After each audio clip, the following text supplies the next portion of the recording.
Hey now, welcome to the Dirty Side of the Track, America's leading Formula One podcast. I'm Brian, that's Rob. Today is the week in between the Japanese Grand Prix and the Chinese Grand Prix, but that means we're about to enter race week for the Chinese Grand Prix. Are you excited, Rob? We're going back to China for a while. First time in a while.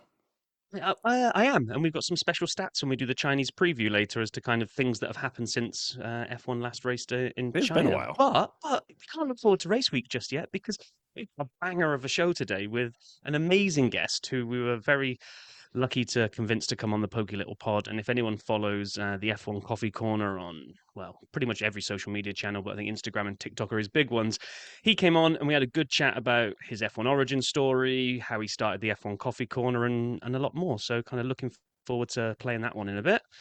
And then, yeah, news and social to go in front of it, where it's been I'm just going to call it a random week for news. It has been. When I looked at the stories, we've got There's no thread driver between them. announcements, ice cream announcements, calendar announcements, and some other stuff sprinkled on top for good measure. It's all a little bit random. So, should we dive in? Let's do it.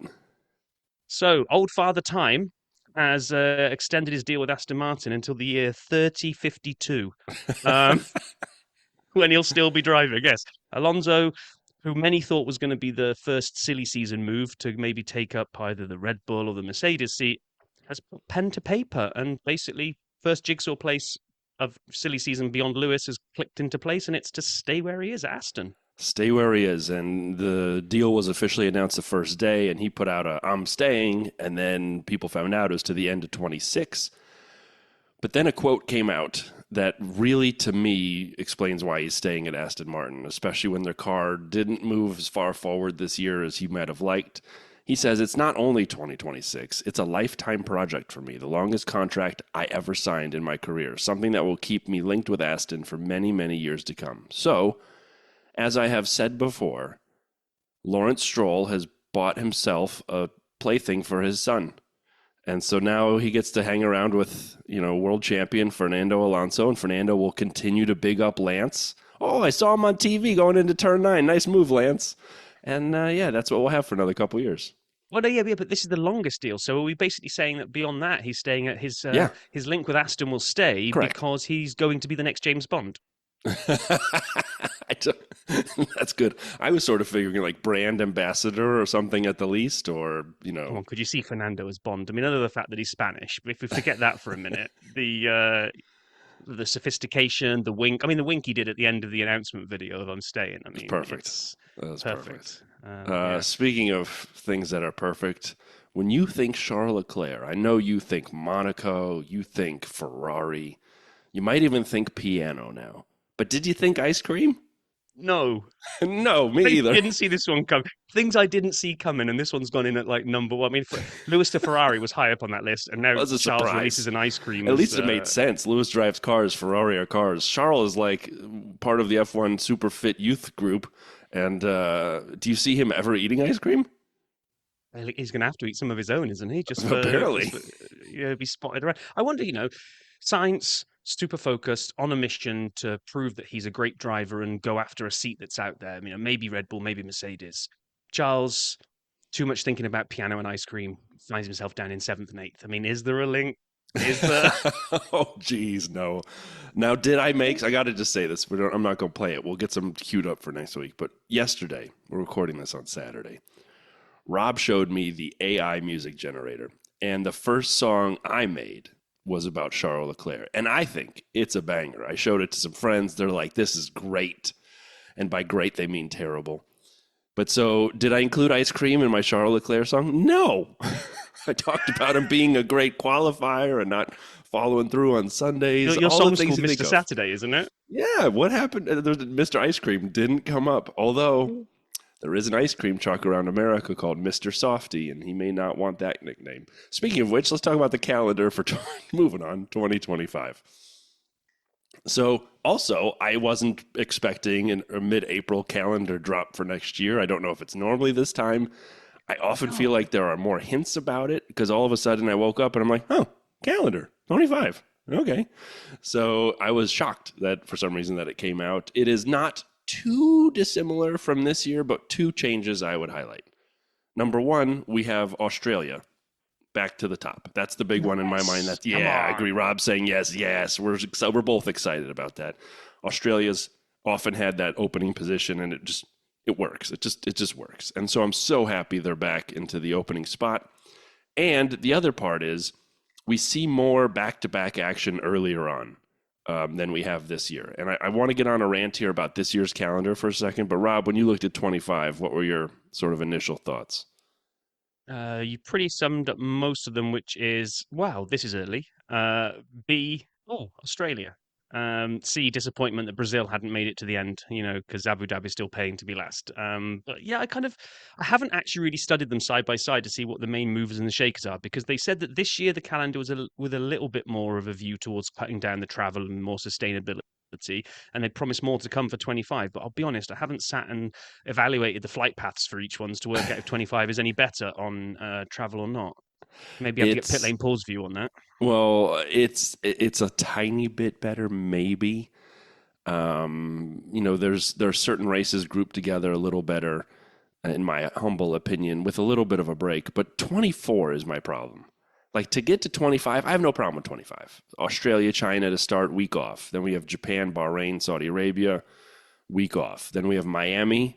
Okay, it still feels a little out of place with the North American run, week off. And then you get into the European run with Imola, Monaco, Spain, so on. A quick hop back to Canada. Again, I don't know why we can't stay in North America, and then back to Europe. My point, though, is 24. We started off, we had to get 2 races in before Ramadan. Okay. But then we had to get the second one had to be a Saturday, which meant the first one had to be a week ahead on a Saturday. Okay. But what it did to me personally, let me just get on Rob's rant for a second. It personally has affected me. I haven't seen a single race live, and it's killing Independent George, because what this means is there were 2 Saturday morning races. Again, it's a Brian problem, so I'll be quick. But I had things that I had to do those Saturday mornings. And so I missed Bahrain and Saudi Arabia. Australia was 1 a.m. or whatever it was. Japan was midnight. Now we're going to China. It's 2 in the morning. It'll be Miami, the 6th race, until I get to see one of these friggin' things live that I love so dearly. And I'm like, it's just driving me insane. And here's the other problem. We have a week between each one of these that are open. We did Bahrain, Saudi Arabia back to back. Week off. Australia, week off. Japan, week off. China, week off. Miami, week off. We haven't had that many individual weeks off. I think you have to go back until the 2019 calendar, which started like that. And so it's just a very bizarre 2024 calendar. 25, we get back to start, week off, triple header, week off, and then we go all the way to Miami and back, but then 3 in a row in Europe. I'm there for 25. I can't wait. And I can't wait till we get to Imola here in 24 so that we get into a more normal calendar and more normal time frames. So I'm done. Jeepers. I mean, you're only 1 hour difference to me on Central Time, and yet I've managed to watch every single race live. So I'm just going to call that Brian problems for being too lazy to get out of bed. So anyway, let's move on. Stuff to do, man. You know what I'm doing at midnight on a Saturday? I have a lot, apparently. Sleeping. Yeah, I think you're just, a little bit of a Johnny-come-lately fair-weather fan that only wants to watch it when it's at a nice time. Totally true. Those of us that really love F1, we actually get up and watch it. So, thank you. Right, moving on. And this will come up later as well when we talk to Coffee Corner. Andretti, they've opened a facility at Silverstone. 48,000 square foot building. Important milestone for Andretti Global as we embark on the next stage of our preparations to enter the FIA Formula World Championship. I'm going to put a pin in that because I want to do the teaser trailer for when we speak to Terry later. Yeah. He did the best articulation I've ever heard of how Andretti will be in F1 very soon. Yeah, with all the reasoning around it. We'll put a pin in it. And then a couple stats that I found interesting as we close the Japanese Grand Prix. There's only one driver yet to be overtaken this season. One driver. And it's not who you think it is. You got the right team in your mind, but you got the wrong guy. It's Checo. Has not been overtaken this season. How is that possible? Yeah, I don't know. I guess we're not counting pit stop overtakes. They mustn't be. They must be on-track overtakes. Correct. Yeah. Okay. Maybe, I don't know. But then the thing that kills me, it can't be that he's never lost a position. That would be impossible. Right. And he's also completed the most overtakes this season with 13, which once again points to him having a rocket ship of a car and qualifying poorly. Sorry. Yes. I'm just saying it out loud. And then the second stat that I loved, of the 208 races since the start of 2014, the turbo hybrid era, just three of 208 have not featured a Red Bull or a Mercedes on the podium. I know, I saw this. It's mad. What? Isn't it? And so the races, actually, you can kind of think about them. One of them recently, Australia of this season, when we had the double Ferrari podium in Lando. So, all right, check that one off. And then you can go back to that crazy 2020 season, the COVID year. If you remember, we had the Italian Grand Prix where Pierre won. And if you remember, Carlos in his McLaren was right behind him, pushing for laps, trying to catch him at Monza, but couldn't. And then it was Lance Stroll, and I forgot that. So Stroll third. And then if we look at Sakir 2020, the Bahrain Grand Prix, which was one of my favorite races ever, and I've talked about it a bunch. I go back and watch it regularly. That's the one that Checo won. That was his maiden win at Racing Point. And so he won there, and then followed by Esteban and Lance again. So Lance, 2 podiums in the 3 non-Mercedes Ferrari podiums in the last 407,000 races. All right, a really fast video vault with just one thing to highlight. We'll get the build going here while we're talking even, so we can move on to hear from Coffee Corner. I'm getting close to fine-tuning the AI-generated Brian's Video Vault jingle, so maybe we don't, that sound effect might be coming to an end if we have a song to play instead. Very nice. I like it. I look forward to that. And so the video I'd highlighted, and it was a little bit of a busy week for me, so sorry I didn't quite get to plumb the depths of the internet, but on the Formula One channel, Never Have I Ever with our F1 drivers, episode 1 for this season. It just launched a day ago. It's 9 minutes. I cannot wait to watch it. I haven't seen it yet, but I did see it come out, and it popped into my feed, and I said, well, we better highlight that. Rob, do you have anything you want to highlight? Yeah, I'll just throw in as ever, being as you haven't plumbed the depths, let's just go for the good old Lollipop Man Japanese Grand Prix review. Definitely worth a watch, like all of the content that channel produces is. So, yeah, you got to get on that. We'll put them both in the show notes like we always do, so you can go watch them. See if you find any others. We should try and get people to send in their favorite videos that we miss. We should definitely do that. That's a great idea. Actually, that's a really good idea. We should create an easier mechanism to do it, too. And maybe a hashtag. Oh. A hashtag, you say? Oh, that'll never catch on. Okie dokie. Yes, so now we will play our chat with Terry from F1 Coffee Corner. There's no point introducing it too much more because we do all of that when we actually speak to him. So enjoy. Box. Well, we are thrilled today to welcome Terry, a.k.a. the F1 Coffee Corner, to the dirty side of the track. He's part of the fan amp with, we had Adam from Fantasy HQ the other week, and, we're spreading the love around and bringing everyone else on. So welcome to the dirty side of the track, Terry. Thank you very much for having me. Delighted to be here.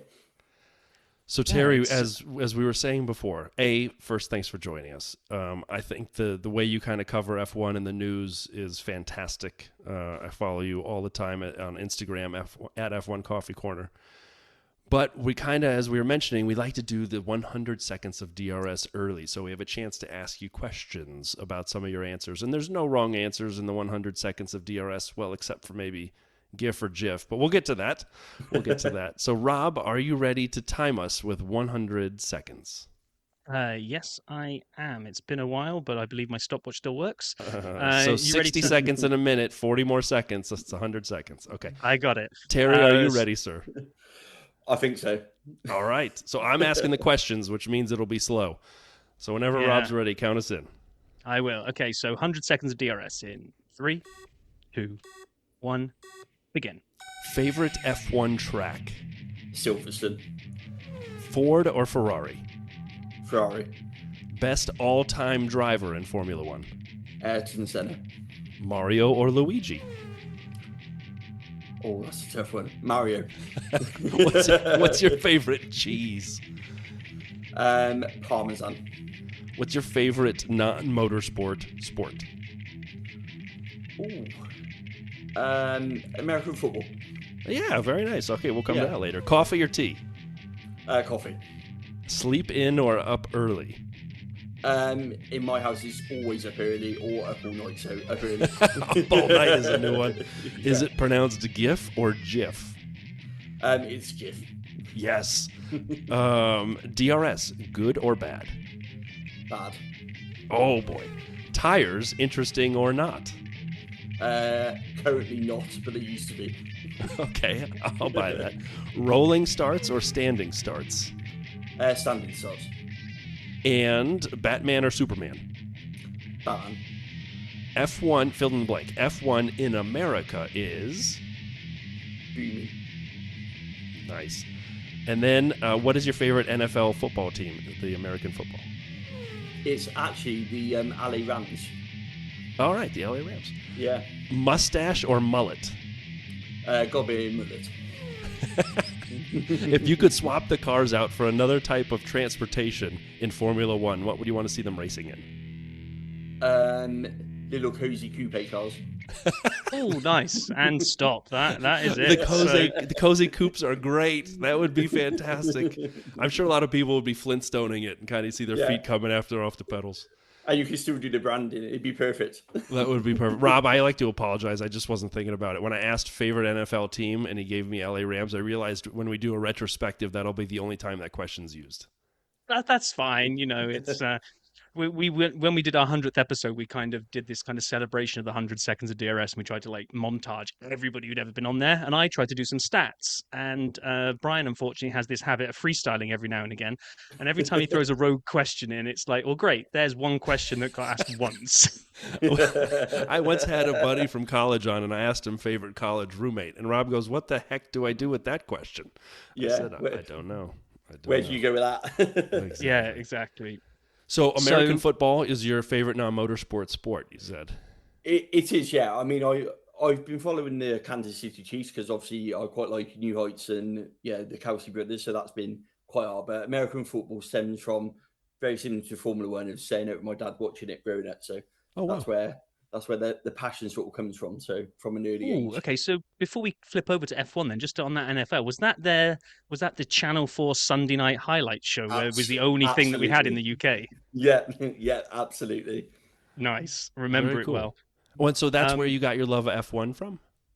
Yeah, from my dad. Both things I used to do with him is watch Formula One and obviously watch the NFL as well. So both very fond memories, which very close to me. Which is the other reason I take my dad to all my events. My +1. Nice. Oh. Yeah. That So and when the does that fact go my back wife- to then? Let's segue into the F1 origin story then. Yeah, So that's you as a little kid, is it? Just Sunday afternoons Absolutely. watching F1. Yeah, absolutely. So growing up, literally over 30 years now watching it. So just sat there with my dad, just with it on in the background, Murray Walker days. Yes. Like Sylvester instead of Prost, Schumacher, all those early days. So that's where my love comes from. And I suppose it's kind of weaned over years where I've watched it but not been actively involved in it. Whereas more recently, I've kind of come full circle back into it. And with technologies there is and content creation and personal circumstances, this is where I'm now with it. So That's really cool. That's cool. Almost mirrors kind of Brian and I. I mean, like I was kind of watching it the same era as you. Probably fell out of being like passionately watching it, especially Yeah. during my university and when I first went to work. Probably it was harder to keep track. But yeah, the way the things are now, it's like, hey, look, two middle-aged bozos can start a podcast on it and talk about it every week. So absolutely. Yeah, that's awesome. That's awesome. So you mentioned Senna as you think the best driver of all time, and you were watching some of that era. Yeah. Who would you I'm guessing the obvious ones, but who've been some of your favorite drivers through the years? Not necessarily best, but favorite. So I guess I'll change the question. I was going to say, who do you think the best were? Then that was the obvious part, but let's Yeah. undo that. Who've been some of your favorites? For me, I like the characters. So growing up, I used to love people like Eddie Irvine, people who just had that raw character to them, and that personality, I suppose, more than sometimes even that driving ability. So they brought something. They were kind of fearless what they did. Jacques Villeneuve, the I don't really care attitude. This is who I am. This is what I'm going to do. So for me, they're drivers which stand out in their opinion. I think modern day we've got Lewis, we've got Max who fall into that era now as well, of not just being amazing drivers, but also just being who they are in their own right. So they're not this polished media that I think some of the young drivers who are up and coming are trained to be. They're their own individual people, which I feel brings a lot more to the sport. Yeah, agreed. Terry may not know this. Rob, can I play the sound of course Jack? you can. I got it ready. This is Jacques Villeneuve, and you're listening to The Dirty Side of the Track. So you are on the same Pokey Little podcast that Jack was on. Perfect. Yeah, and if you we'll do a double whammy here. We'll promote and we'll also inform Terry. Yeah, if you go to our website and look at our special episodes, I would recommend. There's always 3 that I would recommend people go and check out. It's the interview with Jacques, it's the interview with Valtteri, and it's the interview with Pit Lane Paul when he talked us through the being inside the Brawn team for 2009. There we go. There's the little promotion piece done. Enough about us. So you talk about the characters then. So cause I'm with you. Like, I always used to like. I was like Barrichello as well. He was never kind of like the best, but he was just like, big smile. He was kind of the Danny Rick of his day. But as you kind of start looking current, I would say Alonso is in that category, definitely, right? Kind of old father time. You mentioned that some of the youngsters do you say the youngsters you think are too media trained and we don't get to see their true personality? Or do you think that we do just because you couldn't keep your guard up that long with the way social media is these days? I think we're seeing, as they first come onto the scene, I think they're very media trained, but I think that as they become more established in their own rights, we're starting to see more of their own personalities creep out. So if you take that sort of 2019, 2020 era of like Alex Albon and Lando, I think when they first come on, they were very media savvy and very politically correct in what they say, and you could tell it was very scripted. Whereas now I think we're seeing a lot more of their personality coming out in their ventures that they do off the track and just where they are with how they approach interviews. I think that's the thing for me. When they come in, they have to be kind of polished because they've got almost like an image and they don't want to disrupt it. Whereas now, Valtteri is probably a prime example, isn't it? If you look at the Valtteri now compared to Mercedes, he's probably a classic example of a modern day Formula One driver who's embrace the freedom. Can you imagine his Australian Uber commercial? I don't think absolutely. Yeah. Can you imagine getting in your DeLorean and hitting 88 miles an hour and going back to Mercedes Valtteri, the serious Valtteri? He's just dominated and won Australia, and then you play the Uber commercial and say, "This is you in a few years' time." Could you imagine some new fans though seeing that Mercedes era Valtteri and kind of going, "Who's that?" What on earth's going on? Exactly. So when did, obviously quite recently, I'm going to repurpose my question as well. How did the F1 Coffee Corner idea come about? What was your moment of, right, I'm going to do this? It's kind of a really by accident, purely by accident. So about 2 or 3 years ago, probably more 3 years ago now, I actually gave up work to look after our disabled children. So we made a conscious decision in our house. It wasn't working. It was really hard work to juggle full-time work. I was a store manager for a supermarket. I was doing 60, 70-hour weeks, complete burnout. And with the care that the children need for the night, it was just getting dangerously levels with driving and stuff like that. So we were like, we need to make a change. So I ended up giving up work and becoming full-time as a carer. And then my wife went back to work and did more hours, that side of things. So we kind of juggled it and found a way. So with that came a few things. Obviously, COVID hit with lockdown. And for me personally, it was a really tough time because I worked all my life and I kind of felt like, for me, I didn't have a purpose anymore. Even though I was probably doing the most important job I've ever done as a parent. Yeah. Actually, for someone who got up for work, who craved on that routine, who worked in an environment where I met different people every day, constantly fast-paced on the go, to this almost, completely turnaround world that I didn't know nothing about, and all the challenges that come with having children with disabilities and fighting for all of their rights and needs and, everything that goes with that. And then I used to stay up all night watching stuff because our son's got a lot of sleep disorders, so he's up all night, up and down. So naturally, we took it in shift work where one would stay up, one would go to bed, and we kind of tagged in and out. So I'd find myself just sort of sat there trying to keep awake, drinking copious amounts of coffee, hence where the coffee love comes from.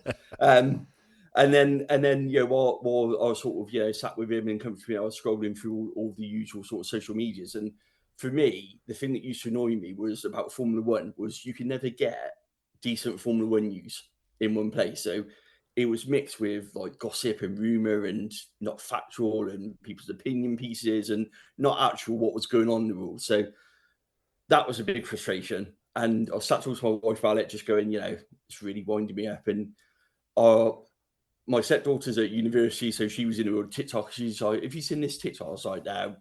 Saw it in a bit of lockdown, but not really majorly into it. And then started looking at it, thinking, actually, that's a good way to find information. But again, when I went to look for it, it wasn't there. So my wife in her wisdom went, "Well, why didn't you create something? And you're useful. Use some resources that you learned and go find information to put out there." And I was like, no one wants to listen to me talk about news. Let's be honest about it. Yeah, I've not got a face for TikTok at all. Maybe a face for radio. That's about my limit. And, Join the club with us. yeah. So I found the information, and then to cut a long story short, I was like, I don't want to talk because I was quite embarrassed. No one wanted to listen to me. I'm, from the middle of the UK, completely middle-aged dad. What's going on here? So I decided to put the Coffee Corner headlines up, which is the first videos I did, which was literally the snapshot of all the daily headlines. So I thought, if someone wants to read it, it's nice and quick, it's nice and simple. You can read it. You can turn the volume down if you're like me up in the middle of the night. You don't have to worry about it, and you can just get that little snapshot while you're literally having a cup of coffee. So that is the long story of how it came about. And then when engagement grew and people commented more, that's kind of confidence grew. Went with a couple of videos of talking about the knowledge that I had, and it got embraced by the Formula One community. So just snowball from there, really. Well, Yeah, nice. I was going to say you 100% right. From somebody that was kind of maybe not wanting to talk, it's definitely progressed, and it's you're obviously not shy about that now, and it's really good. And I will acknowledge that the F1 Coffee Corner is one of the sources of when we do the weekly news and social roundup. Then I always check your stuff out because it's easy. It's exactly like you say. I don't need to. Oh gosh, scroll through the clickbait and click, click, click, and then find out that the big sensational headline is absolute complete garbage.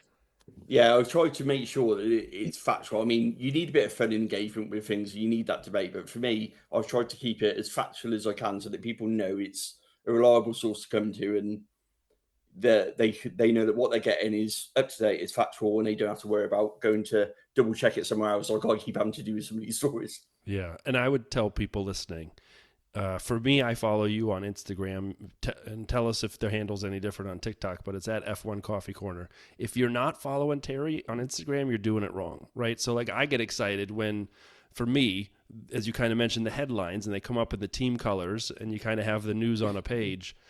I like literally get excited. I'm like, oh, I'm going to learn something here. And so like for me, I really appreciate you, man. And I appreciate what you do. And so like I said, if you're not following Terry, you're doing it wrong. Now, is TikTok same handle in case people it's all the same handle. At F1 Coffee Corner. Nice and easy, yeah. Good. Yeah. So being as you're obviously keeping a close eye on the news, talk us through the morning that Lewis announces that he's off to Ferrari.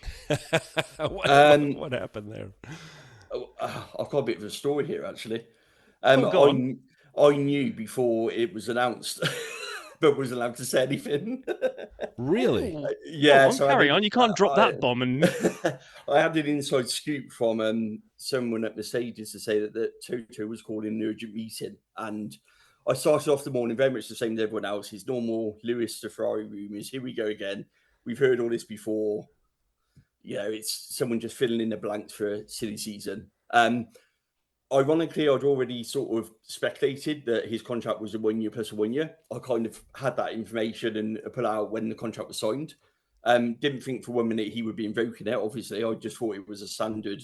That's what they were doing because of his age and pretty much whether or not he's going to retire or not, to be honest.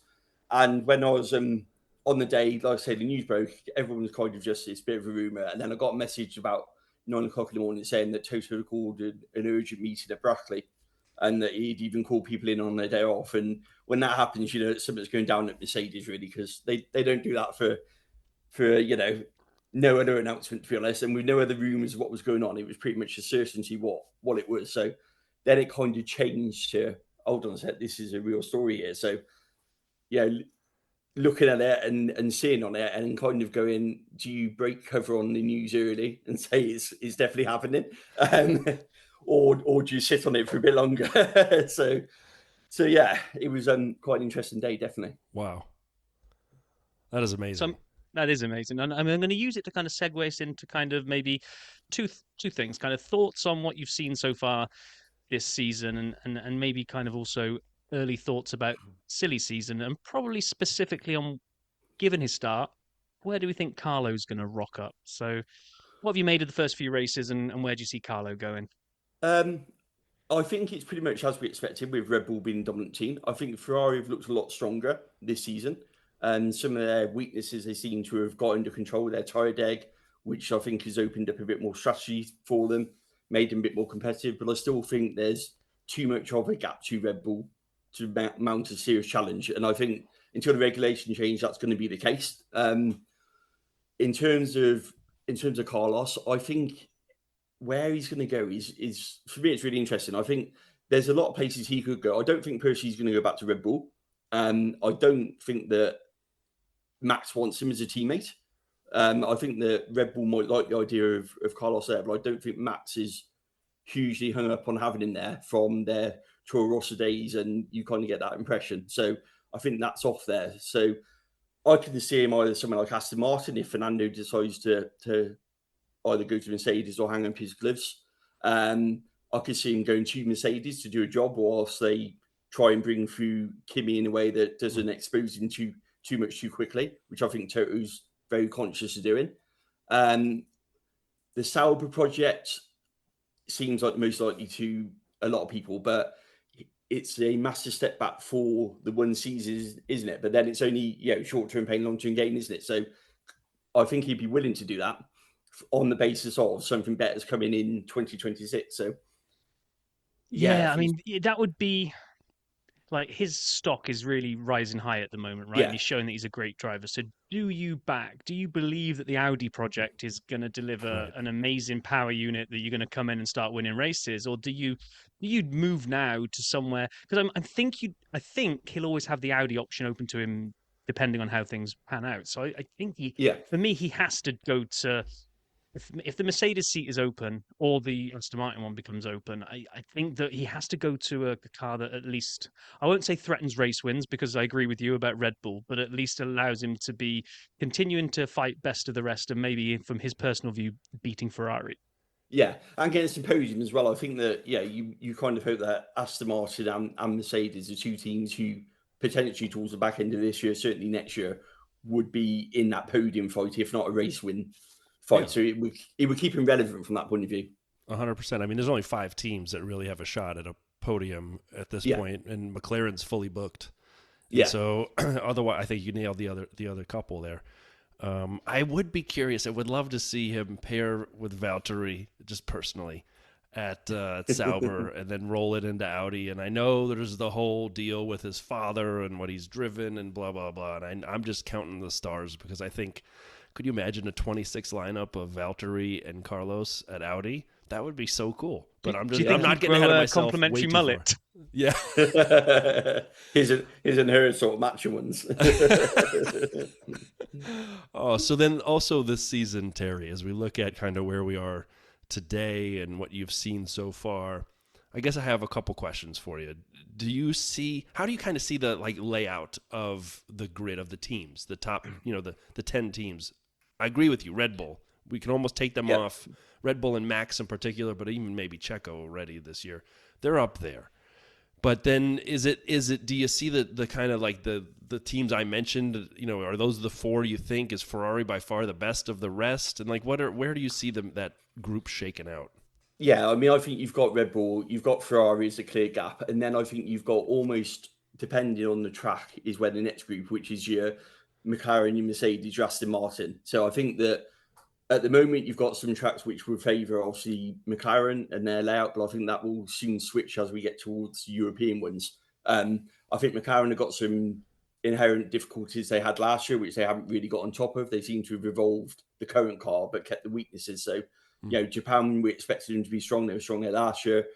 We expected the Mercedes and the Aston Martin to struggle, which they did do. Then I think you've got the V-Carb team as almost the best of the rest of the others, and then you kind of go into that Williams. I think that Stake have got a really good car, but they obviously need to sort out the wheel component they got because it's hindering them.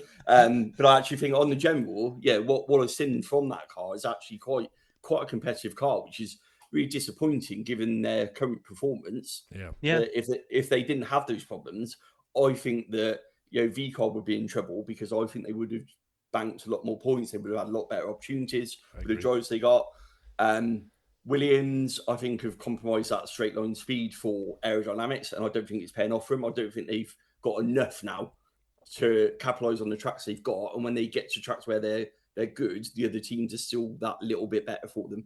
So I think that's where they're struggling. And then you obviously towards the bottom end, Haas have impressed me actually, and Komatsu. He did a very good job at playing down where they were at the start of the season, when actually, with the Ferrari parts and judging by the bits that Ferrari managed to get right, inherently Haas tend to get it right by following that development path they do.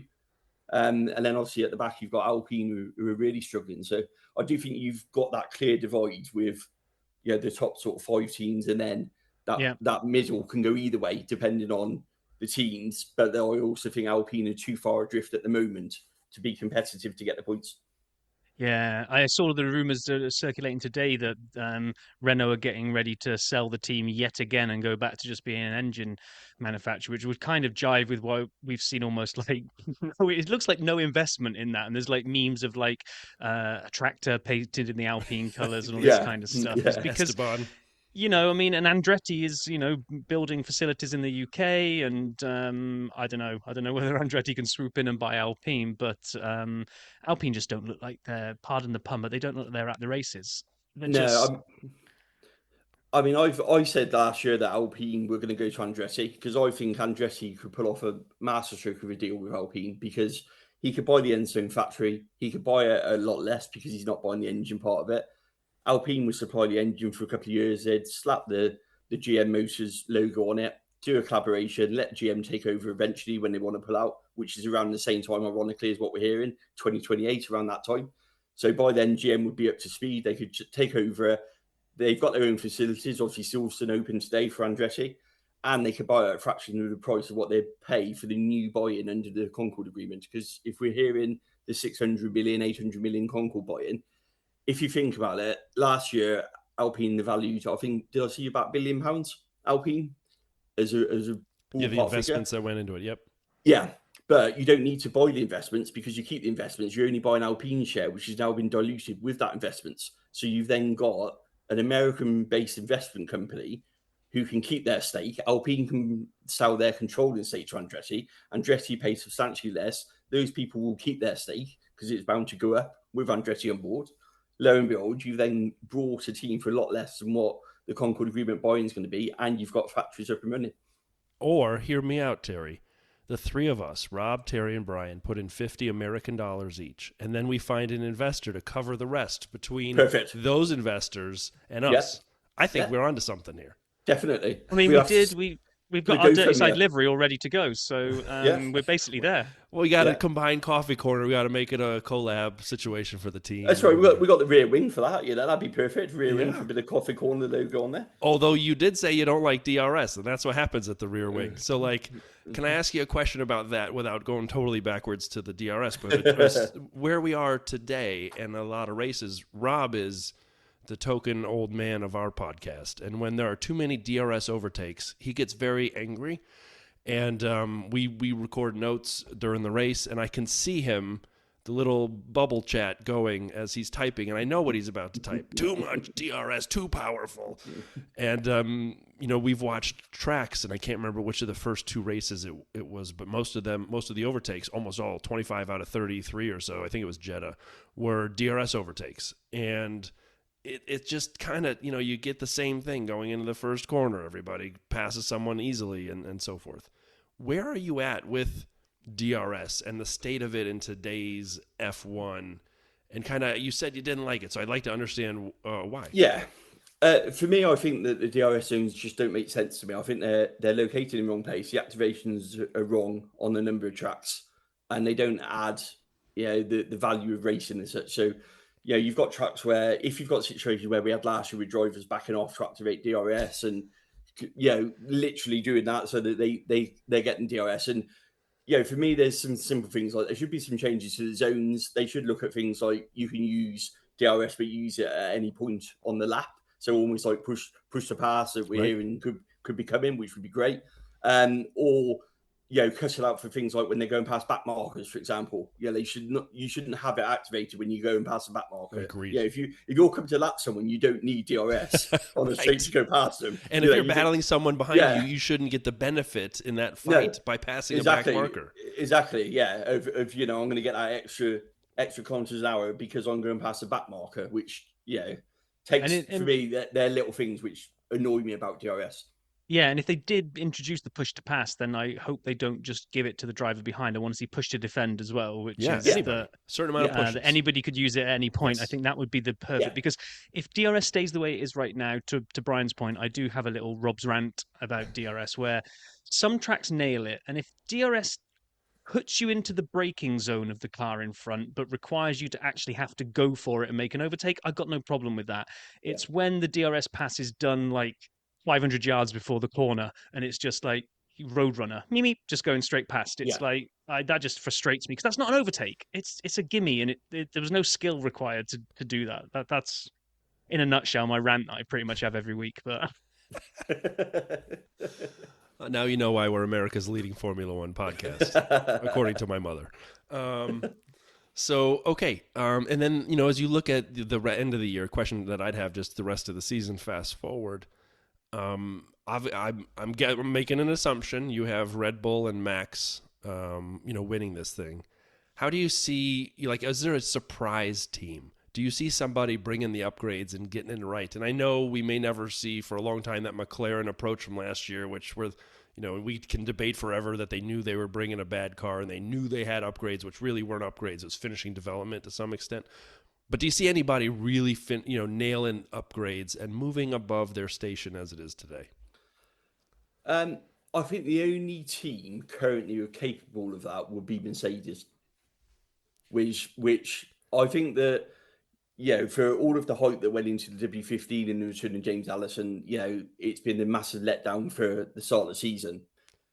But you also get the impression that they're understanding this car, and actually if they can do what Aston Martin and McLaren did and get that game-changing thing to unlock, which there's clearly something they need to unlock on it in terms of the current car. And if they can get that and match what they're clearly seeing in terms of the wind tunnel and what they're clearly seeing on their CFD runs, because they've obviously got something which they feel is really competitive. When you listen to them, especially at the start of the season, they're talking about these massive gains, and then we keep hearing this wind tunnel correlation, it's on track. So there's something inherently wrong with their computer data to what they're getting on track. And I think if they can find a way to correlate the two, then they might be able to unlock something. But there's clearly something that's stopping them going to, whether it be the ride height or whatever it is, that's stopping them from getting to that sweet spot as such on that car.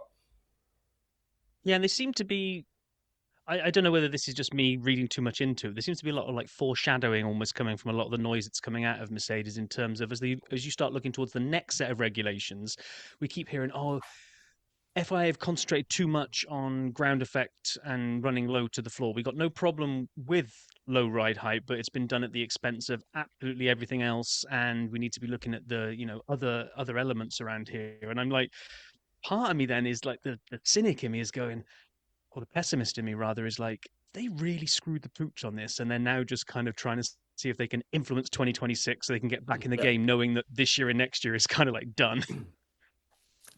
I think so. I mean, I think the big thing for me from Mercedes' point of view is Mercedes like to win, and I think they see second place as an issue. And I think for them that when they're not getting a championship win, they almost see it as, we don't worry about second, third, fourth place because we're actually here to win. Financially we're fine. We've got all the sponsorship money in the cost cap era.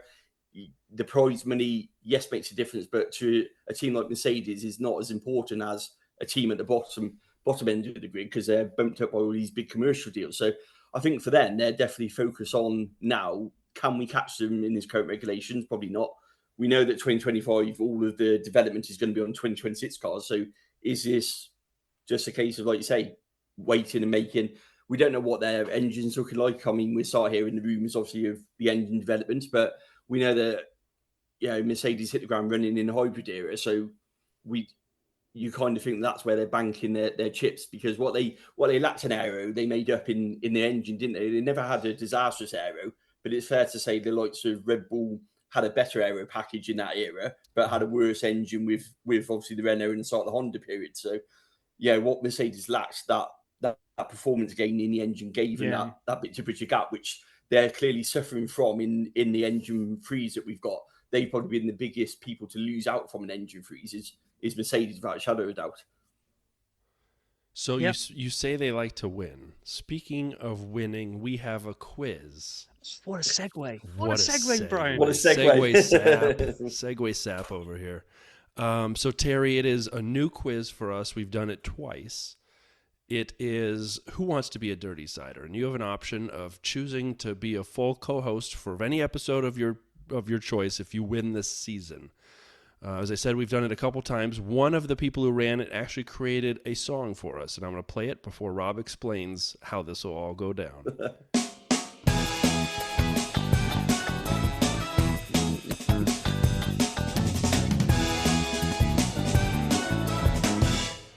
So we love that. Thank you, Andy. Rob, you want to explain to Terry how this will all happen? Yeah, so not being ripped off from Who Wants to Be a Millionaire at all, but you are familiar with Who Wants to Be a Millionaire, right? I am, yes. Oh, right, fantastic. That's going to make this much easier. So 15 multiple choice questions, getting progressively harder as we go through. You have 3 lifelines that you can play almost at any point. I'll explain the one you can't play at any point. But first of all, you have bots. And if you play bots, that's not changing tires, it's changing the questions. So if I read out a question and you're like, ugh, I don't really like that one, you can play bots, swap for a new one. Your other lifeline is 2-stop strategy. So you get to have 2 bites at the cherry. So if you give an answer and it's wrong, you can have a second one. But you've got to play it before. You can't have your first bite of the cherry and then get it wrong and then say, now I'm going to play my lifeline. Okay, so it doesn't work like that. You have to activate the 2-stop strategy ahead of time. Like Ferrari, it's you must say plan E. And then the one that you can only do on the first 14 questions is activate DRS, even though you hate it, which is to skip the question altogether. So if you're on question 7, you don't like it, and you say, I'm going to activate DRS, we jump over to question 8. Make sense? Perfect. Excellent. And we'll remind you, and we won't run a strict timer, but we try to keep it to about 10 seconds of thinking time for each answer. So are you ready to go with Who Wants to Be a Dirty Cider? I think so. Let's give it a go. By the time we play this, there'll be some epic bed music that we edit into this, so it's going to sound really stressful. Brilliant. So if you could act along like you're under tension because of the music, that'd be great. With like countdown going. Yeah, we'll figure out how to actually play it live eventually. We will polish this quiz. Right. Okay. So, question number 1: what is the current US team called? A. Gas, B. Fast, C. Haas, or D. Flash? C. Haas. Well done. Okay, now if you get this one wrong, I think we just hang up on you. But question number 2: the British Grand Prix is held at Silver Stone, Silver Diamond, Silver Surfer, or Silver Mine? It's definitely Silverstone. Well done. Woo. Yeah. Okay, number 3: the top 3 drivers stand where to get their trophies? In the winner's circle, on the podium, on their cars, or on one leg? On the podium. I thought you were going to go for the leg. Yeah. Right. Okay. I'll think about it. Question 4: the protective device around a driver's head is called the angel, the wings, the heart, or the halo? It's the halo. Oh, look at this, racing through them. Here we go. The 5th and final gimme question. The process to decide where the drivers start at the beginning of a race is called gridding, qualifying, sequencing, or tournament of ordering. It's qualifying. I wish it was tournament of ordering, but yes. Okay. Oh, now you should probably warn Terry that some of these are podcast specific. Well, the next one is. This is going to get me, isn't it? Yeah, it's okay. This one could get you into trouble, but have a think about it, because I'm not sure if he's already mentioned it, but question 6: the statistics session done by Brian on the podcast is called A. Brian's Brains, B. Stat Attack, C. Substats, or D. Brian's Emporium of Statistics. Oh my life! I'm actually completely stumped on this one. Could I DRS this one? Are you gonna use the DRS early, or I you am, gonna? I Or am. you can swap a question out if you want to swap it. You could do your I'll box swap it box. actually. Yes, our box actually. Box. Okay, box. This one I think you're gonna get. So box is now gone, and you are swapping it for what breed of dog is Lewis Hamilton's pet called Roscoe? Is it A, a bulldog, B, a poodle, C, a Rottweiler, or D, a Dachshund? I don't know. It's a bulldog. It's a bulldog. Yes, Yes, it is. sir. Okay, so one lifeline down, and on we go. By the way, Brian's section is SAP stats. So just for future reference. Right, now this one's they get a bit more difficult, but it depends how much track-based knowledge we have here. Which of these tracks is the shortest? A, Zandvoort, B, Miami, C, Spa, D, Baku. Look at that face. It is right face. I'm gonna go Zandvoort. Correct. Well done. Okay, question number 8. Who has the most wins in Formula One but without being crowned the champion? Is it Mark Webber, Danny Ricciardo, Sterling Moss, or Charles Leclerc? Sterling Moss. Correct. Wow, we're just powering through these without using. Powering through up to That's number impressive. 9 now. You can tell that I've written these questions. I'm not biased at all. But the British drivers lead the way with a combined 308 wins, because Britain's amazing. But which nation is second in the list? Is it Brazil, Finland, France, or Germany? Those are good options too. Like if I didn't see the answer on the screen from our notes, I wouldn't know this one. So you've got DRS to skip, or you've got two-stop strategy if you want to take 2 bites of the cherry. I'm gonna take two-stop strategy. Oh, okay, right. So let's see. If you get it right on the first one, then it was a bit of a waste of a lifeline, but here we I'll go. think of that. What was the answers again? Brazil, Finland, France, or Germany? I'm gonna go for Germany. Oh, you are correct. Should have backed yourself. What was your? I know. Out of curiosity, Terry, what was your logic? Because part of me wanted to think it was Brazil when I heard this one. It was Germany based on Schumacher. Schumacher but alone. then Senna kind of Schumacher and Vettel, and then I was kind of Senna. Then I was like, ooh, Yeah, PK, and you're like, yeah, that's what I mean. I was like, it's got to be Germany, surely. Yeah, I mean, I think when I was looking at it, I think Yeah. France have got like a huge number as well with Prost and other. They've got lots of drivers that have won a few. Yeah. So, but yes, yeah, it was I Germany. was confident it was Germany or Brazil, put it that way. That was my logic behind it. Okay, question 10 to tie with Adam. No pressure. Okay, what was so weird about the 1994 Japanese Grand Prix? A, half the field didn't take part due to a tyre safety debate. B, they ran the race in reverse direction. C, due to a red flag, they use an aggregate time format to calculate the winner. Or D, due to the rain, the lead changed hands 5 times on the final lap. I'm trying to think now. I'm going to use DRS on this one. smart man. Okay, right, so you're DRSing through. So I was thinking. What would you have gone for? Aggregate time. I was thinking. well, you should have stuck with it. Yeah, they one time, I don't know if it's the only time they used it in F1, but apparently the only time in Sure, Japan, yeah. it got red flagged. So when they restarted it, they tried to calculate how far apart everybody was. So if you were winning by 3 seconds, but in the red flag you were losing by Yeah. 8, they were like netting it all out, and it was a nightmare. But, yeah, okay, right. On to question 11, which Second weighted timeline. is that we've done DRS, we've done all of them now, haven't we? Yeah, we have. Yeah, we've done But 3. we also right, went to so the hard section, and we haven't gone. we're into too the far hard into section your- now. Oh, Question 11. brilliant, These are bad. Jody Scheckter and which other driver are the only drivers to have ever had the number 0 on their car? Is it A, Liam Lawson, B, Damon Hill, C, Kiki Rosberg, or D, Fangio? It's Damien Hill, of course. Oh, yeah, I thought you might know that one. It's that. Hang on, I gotta find the random one, applause for that. Okay. So I think you're going to get this one as well. But when Jordan couldn't run tobacco sponsorship on their 1997 car, they swapped out Benson and Hedges for what? Branches and hedges, bees and hornets, bitten and hisses, or button and Heidfeld. Benson Hornets. Yeah, it was that was the name given to it, but the Yeah. sponsorship name read as which of the four? I'm going to push you on this one. Oh, go on. What were they again? Branches and hedges, bees and hornets, bitten and hisses, or button and Heidfeld. C. Yes, Bitten and Hiss is correct. Yeah. Yeah, they were named the Buzzing Hornets, Yeah. but they changed the branding. Oh, look at this, on to 13. Wow. Ooh. It's top tier. Right. In 1997, at the Jerez Grand Prix, which 3 drivers tied for pole with the exact same time? Was it A, Villeneuve, Frentzen and Hill, B, Schumacher, Hill and Hakkinen, D, Frentzen, Schumacher and Hakkinen, sorry, that was C, or D, Villeneuve, Frentzen and Schumacher? Villeneuve, Frentzen and Schumacher. Yeah. Oh, yes, it For was. extra credit, do you remember the time? No.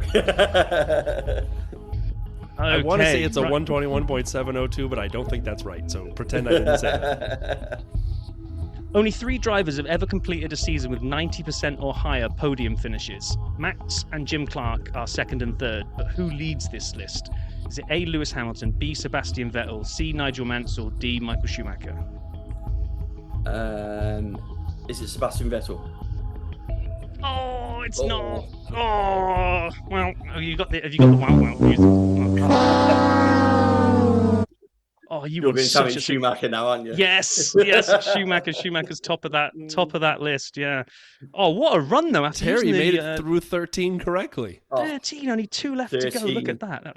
That puts you top of the leaderboard, I'll take that which one. means, well, if no one tops it, you can win the money can't buy prize of co-hosting the Dirty Side one day. Whenever you I mean, like, I know any you'd be episode. thrilled at that. Perfect. And I'm also thrilled to have beaten Adam as well. So Well, yeah, you got the bragging rights there, 100%. That was the most Absolutely. important thing. I could see it Absolutely. when you wanted to play the DRS on the question that you knew would take him past him. You were too eager to. yeah. Oh man, Terry, this has been great. Thank you so very much it's for been a pleasure. joining us. And as we already talked about some of the different places to find you, are there any other things you'd like to highlight from your Coffee Corner perspective that people should be following? Yeah, I've also got my own podcast, which is F1 Coffee Corner Full Beans. If you search that one, so that's one where I just do daily roundup, go a bit more in depth into my thoughts on what the latest news is and that side of things. So that's something I started myself, and obviously I joined Adam and Rob on Fantasy Formula HQ as well. So Fantasy Formula before obviously the weekend locked in over on FanAmp as well. So that's been really enjoyable to do that this year as well. I'm not a Fantasy Formula One player at all. So it's been quite a learning curve for me. Well, we've had both Adam and Rob on, and I am a fantasy player for F1, but our Rob Nerd, is you not. can say it. Our Rob is not. He tries. I take part. I have fun, but I don't geek There's out a little like debate Brian on does. Twitter today about that, but that's okay. Yeah, I'm the same as Rob. I've been into technical stuff, and I've got more into it this year. Last year, I was quite embarrassed because I actually picked my team and left it for the whole year, which was quite embarrassing. Quite embarrassing during the podcast with Adam and Rob there talking about all this stuff, and I'm thinking, At least that's what Terry tells people. I couldn't remember my login last year, let alone change it. But, Oh man! thi- Well, this year definitely, I've definitely used Adam a follow lot more. Terry. Definitely, as I say, I like I say, the Instagram that you do is fantastic at F1 Coffee Corner. Thank you so very much for joining us, man. It was a real pleasure. Thanks for having me on. Really appreciate it. Terry, thanks so much for joining. That was amazing. As we said, we had a lot of fun. It was a great conversation. Just so much fun to hear from fans who really love and are passionate about F1, and what Terry's made with Coffee Corner really is fantastic. I can't recommend it anymore on Instagram. Yeah, and just amazing as kind of that whole, but when we were getting into like the origin story of F1 Coffee Corner and kind of what he's been going through with the kids, it's just like hats off, man. That's amazing how he juggles all of that. Yeah, rock and However, roll. what I also had to dive into afterwards, after we'd finished recording, was the question that he gets, which I had to push him on, about the Jordan sponsorship. And before I'd even given the options, he jumped in with Buzzing Hornets. And all of a sudden, my brain is going off going, oh no, I've put the wrong answer on this. I've put the wrong answer. And I said it was Bitten and Hisses, and he got it right anyway. So thankfully we went on, and he's gone top of the leaderboard now. So I had to go diving back to my source material and go, I remember Buzzing Hornets. Have I messed this all up? But thankfully I hadn't. The 1997 car, when they were still sponsored and looked like a snake, did go Bitten and Hisses to replace Benson and Hedges, and then when they changed to the Wasp, the Hornet, they then went to Buzzing Hornets, and then they had another one when they were sponsored by a shark, which apparently was another one which I can't remember. So he was right. Buzzing Hornets was a name, but in the question I said the 1997 car. So anyway, he got it right. It's all good. But It did make me worry for a little bit. Well, thanks for the clarity. And by the way, good wow. job asking such a specific question.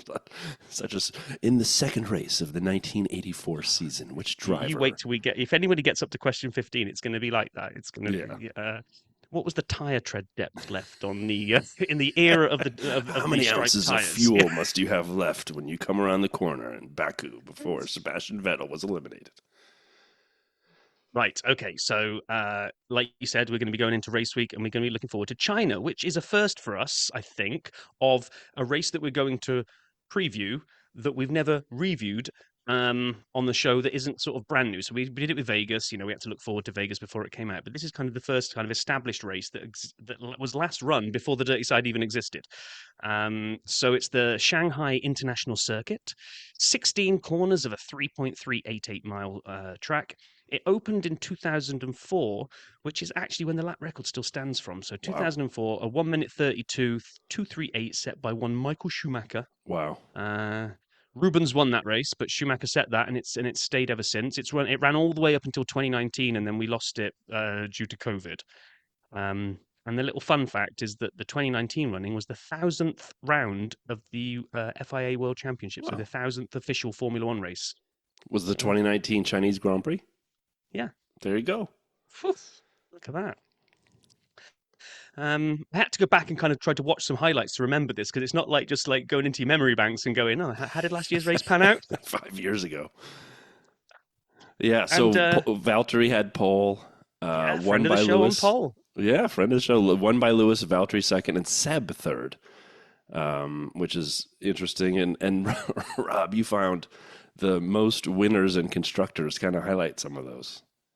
Oh, yeah. I mean, so we've had, running since 2004, we've had 6 winners, Hamilton. Alonso and Rosberg have won it twice, and that's it. That's 3 repeat winners. We've had Mercedes have won it 6 times, which is obviously all Lewis. And then we've had, Lewis must have won it at McLaren, because Rosberg would have been at Mercedes, so I'm wrong. 6 for Mercedes, 4 for Ferrari, 3 for McLaren, 2 for Red Bull.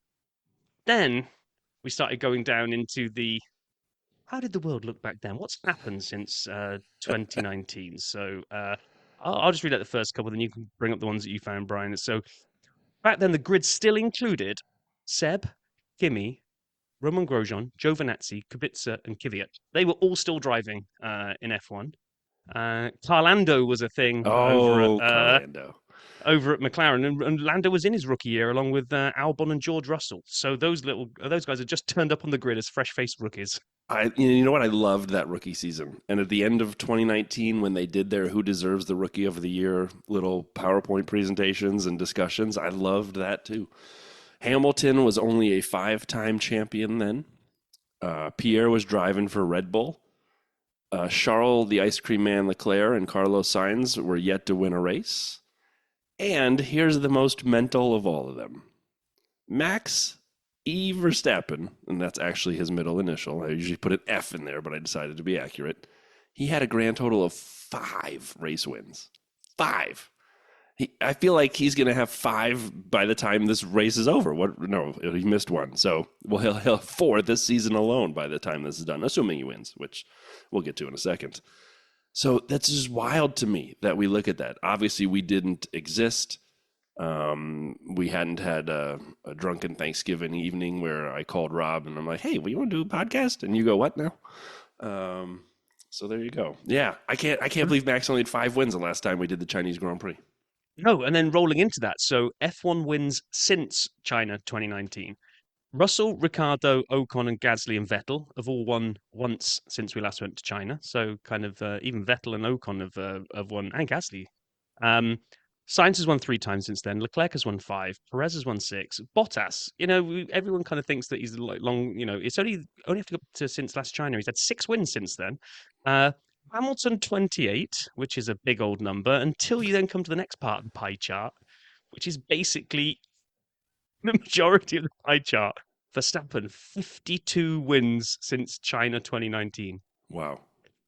That's amazing. And when I think of China, when I think of the Grand Prix there, I still for some reason have in my head, even though the 2019 cars looked a lot like ours now, just without the wheel brows and a few other things and the side pod situations, I really think about, like those 2014, 15, 16 kind of cars with the real high wings in the back, the real narrow high wings.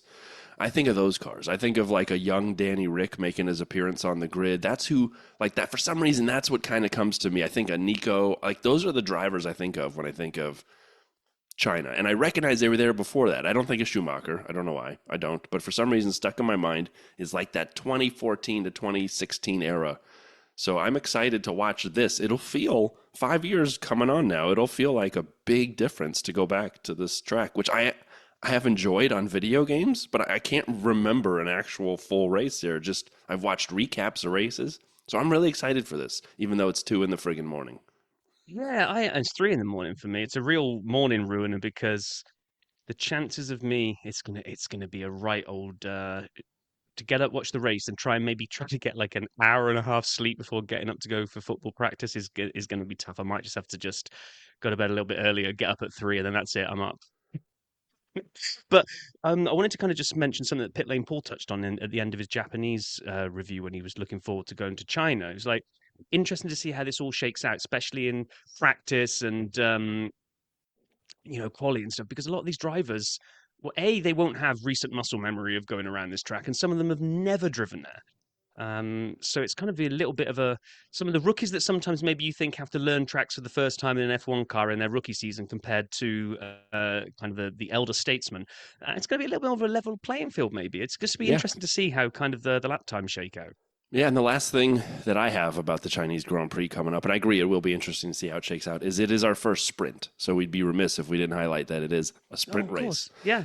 So we love those so much. Practice 1, and again, to Rob's point, you get 1 practice only. So you get an hour.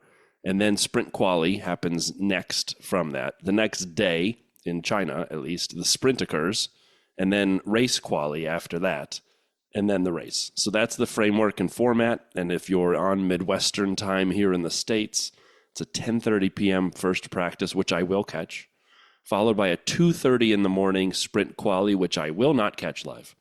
And then you get the sprint race. And here's the cool part. The sprint race itself is at 10 p.m. That's perfect. That's like, if you want to do an evening race, that is for the States, that's chef's kiss. So like, what's that, a Friday night at Friday night, 11 till midnight for me. I can do that. That's pretty good. I can do that. 10 o'clock. I mean, I might go out to a bar and watch it. This is like perfect. And then, unfortunately, the quali for the race is 2 in the morning, and then the race is 2 in the morning the next day. So I will have a lot of recording to do, and I'll spin up my TiVo and watch it, my VHS tapes, what's older than that? My laser discs will be recorded. Yeah. I'll be all set. Oh, man. Yeah, I'm pretty certain that I won't get out of bed for quali. I can't do, too old now, I can't do 2, 3 a.m. wake-ups back to back, so I'm going to pick the race over quali. I'll get up and watch the race live, but yeah, no, I'm not going to do quali. That can be F1 TV on repeat when I do get up. That's how that's going to roll. But yeah, I'm looking forward to it. Looking forward to kind of just seeing track that we're not used to seeing. Just kind of spice things up a bit. I can't get too excited. There's been a couple of stories this week about how Red Bull are slightly worried that this track has got similar attributes to Australia, and they're seeing what they can do to rectify things that went wrong in Australia. I'm like, oh. And then at the same time, Ferrari are kind of almost convinced that this is going to be one for them, and that it could help eradicate the difference to Red Bull. So I've got to put all of that out of my mind and be prepared, because we have to do our predictions, Brian. Yes, we do. That's how we roll here. We both messed up last time out. We forgot to highlight them and go back over them, which we've got to remember to do on after a race is done. Is look at our predictions. But we both had Max winning, but both of us decided that Perez wasn't going to feature anywhere near the podium. I think we both correctly predicted Sainz on the podium. But we both had different drivers that weren't going to be Checo. So sorry, Checo, we didn't back you at all. So right, and I think it's me first, isn't it? I think this time it is. Yeah, so I'm going to write these into the notes then. So I am going to not believe the Red Bull tales of woe, and I'm going to put Max in. Do you know what? Given the stat you read out earlier, given the fact that I wrote him off last week, I'm throwing Checo in. I'm giving it another Red Bull 1-2. Wow. I'm going to do a rinse and repeat, and I'm going to put Sainz on the third step. Wow, okay. So I can't disagree with Max. So I'm with you there. I got Max winning. I think anyone who predicts against it is not watching the actual races. So I got Max first. I'm going to keep riding my... I used to love Checo, and now I have self-doubt about my love for Checo, and I'm keeping him off the podium again, even though he's been proving everybody wrong. And I still think he's not going to have that seat next year. I think there's nothing he can do to keep that seat personally, even though he's driving great. So I'm keeping him off the podium. I am putting Carlos on because this guy is a house of fire. He needs a heat check, as they would say in the NBA. He's just going to keep jacking up threes from deeper and deeper until he misses, and he hasn't missed yet. So I got I don't know Carlos what second. that means, but I imagine it's good, right? Picking up threes is good. You don't know what that means? No. Nah, it's good. Yeah, it's Steph Curry situations. Okay, so Sainz is jacking up threes, and Yep, and who's then I jacking got up the ice cream fours man behind him. I got No, the that's- ice cream okay. man. 31 flavors of Leclerc coming in on the podium. Oh, so you've got a Ferrari double I whammy do. on the podium. Okay. I mean, I love your prediction over mine. I just think yours would be heart for mine, and mine is head. So it's we'll see. We shall see this time-ish next week when we sit down to record. We will have had a Chinese Grand Prix in the bag, and we will be able to mock each other for our predictions if we were ridiculously wide of the mark. I look forward to doing that. I look forward to talking to all of you in 1 week's time when we're here reviewing the Chinese Grand Prix. Everyone be well, be safe, have a fantastic week, and try to get some sleep. We'll talk to you soon.